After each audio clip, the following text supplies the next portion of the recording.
What's up, everybody? Welcome to Verbalize. I'm your host, Christina. And I'm Tamara. What's How up? are you, babe? I'm good. Are you good? I'm feeling fabulous today. Are you feeling fab? Yes. You look fabulous today. Oh, thank you. Thank you. Thank you very much. Yeah, we're moving through the week quickly, and it's like this month is halfway gone, and I know. It's almost Thanksgiving. is right around the corner. I'm excited. That's like my one holiday. Well, not the one holiday. That's like my second holiday. But that's like the one of those holidays where you could just really just be fat for a day. You really can. I just don't even think about it. It's whatever I want to eat, I just go for it. And I probably take in about 4,000 calories that day.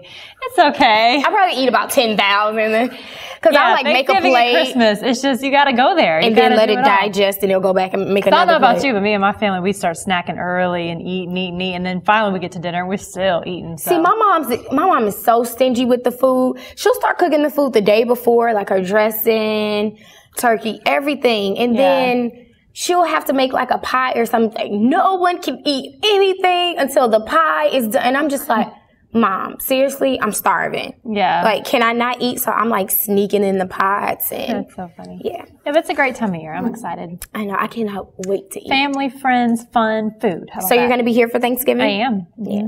I'm going to go to Arkansas and be with my mom. And then I think from Arkansas, we're going to go ahead on to Houston, spend some time with the family there. Cool. Yeah.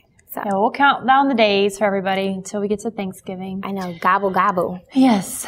But we have a really sad, disturbing occurrence that's happened here locally in Atlanta this past week. And an 18-year-old teenage boy who's a senior in high school. Bobby Tillman was tragically beaten to death at a house party. And it's so sad. Like, I don't even know where to begin because I can't even imagine that as a parent, knowing that, you know, your kid went to an innocent house party to have fun and to hang out with his peers, and for him to be pinpointed and targeted for, you know, violence. It's just very, very sad. So it was a house party, a bunch of, you know, high school kids just hanging out, having a good time. And a particular group of kids, I'm not sure what was the motive behind it, why this particular group of kids were so angry, but they kind of said, you know, the next person that walks past, we're going to jump on them. We're basically going to beat them up. And Bobby Tillman so happened to be the next young man that walked by, and they beat him to death. And I'm just like, at what point did some of the other kids say, hey, stop, this isn't right, or try to pull the guys off of the kids? Who just stood around and just watched it happen? I know when you're young and you're a kid and, you know, instantly someone's like, fight, fight, fight. You run into the fight. You want to see what's going on, and no one really wants to break it up. But who is going to be the adult in a situation? And these are young adults. These, you know, he was 18 years old, so it was a bunch of other 18-year-olds, maybe some 19-year-olds. They were seniors in high school. Who stepped in as an adult and say, hey, that isn't right, or you guys break it up? Well, the details, as far as I know, because I read several different articles, heard about it on the news, and the details are continuously evolving and coming out more and more. But it's kind of like not a lot has been spoken about what happened, how many witnesses there were. I mean, I'm thinking it was more so they pulled him into a dark corner or an alley or behind a house or something where there weren't a lot of witnesses. Maybe witnesses came in towards the end. But in my mind, I'm thinking, how could 4 guys go in so hard on a young boy and beat him to death that nobody would step in and say something? I mean, you can tell when somebody's not able to fight back or when they're outnumbered. I mean, you should step in and do something. Or when he lost consciousness, at what point, like, why wouldn't they stop? When did it come to the point where they actually stopped? The article said that there was bones fractured in the sternum area and the heart was punctured.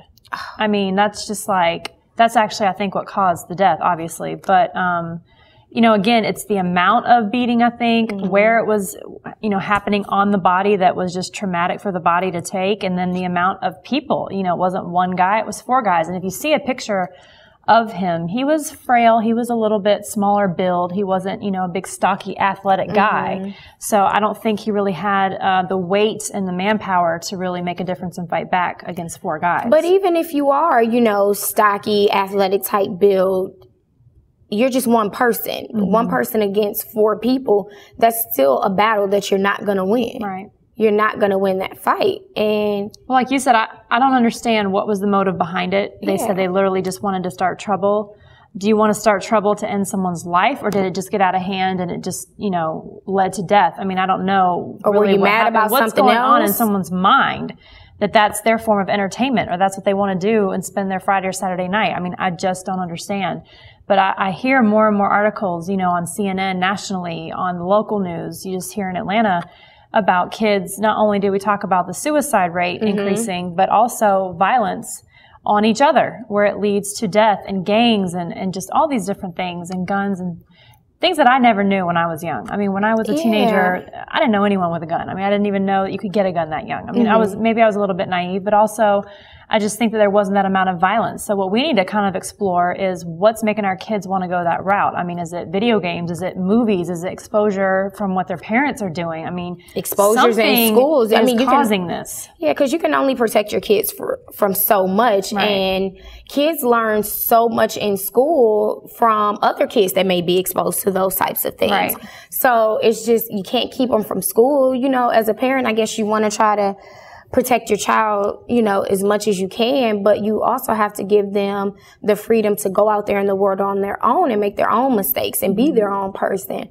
But it's sad nowadays because it just seems like the violence, like you said, is just being taken out of hand. Like there's just kids are dying. Like we're losing our youth, and our youth, these kids are our future, and we're losing them. And it's just sad. And I feel so hurt and so sad for the mother because, she lost her son and no one could explain to her why this happened. Right. The whole family. I mean, it's just, again, more than devastating when you lose a child in a car accident or to cancer or something like that. You know the cause and the reason. You know the cause and the reason, right. But just to have your child beaten, to a pulp basically and live with that your entire life. I mean, it's destroying to a mother, to a family.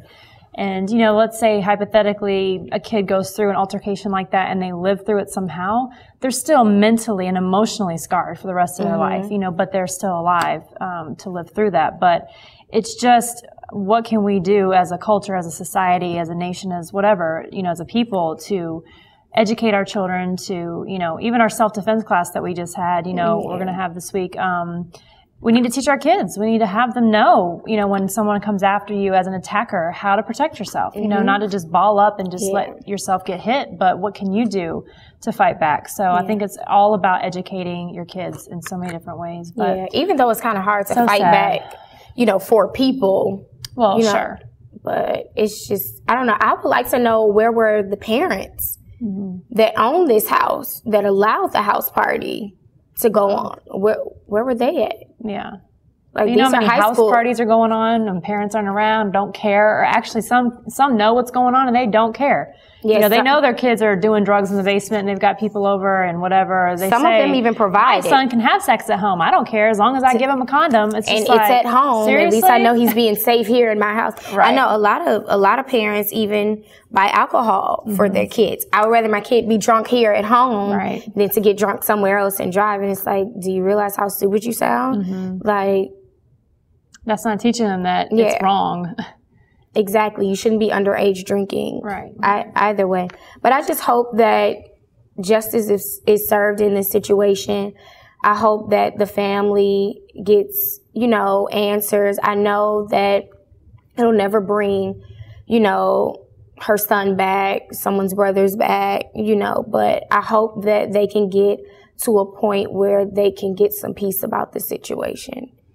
Yeah, well, I don't know if you can ever get over anything like that, and all you can do is heal, and time heals everything. But, it's tragic. It's a super sad loss, and our condolences and prayers go out to the family for sure. And definitely, like you said, want to see those 4 guys be taken care of by the law and see what happens with them. But, it's tragic. It's sad. So, All right, guys. Thanks for tuning in. Be sure to tune in daily for more great guests and great hot topic. I'm Tamara. I'm Christina. Thanks for watching.